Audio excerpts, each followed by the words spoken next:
Nung ipinanganak si Baby Zia, nagbago ang aking priority sa buhay. Pinangako ko na gagawin ko ang lahat para lumaki siyang malusog, matalino at masaya.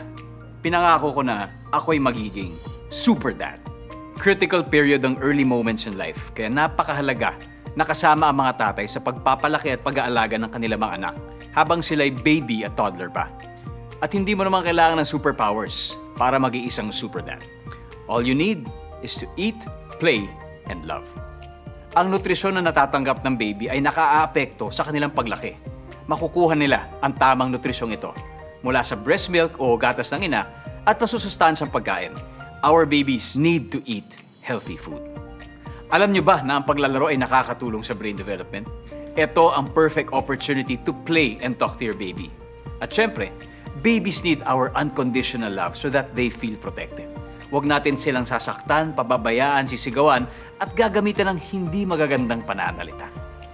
Tandaan, para maging isang super dad, you just need to eat, play, love. Dahil for every child, early moments matter.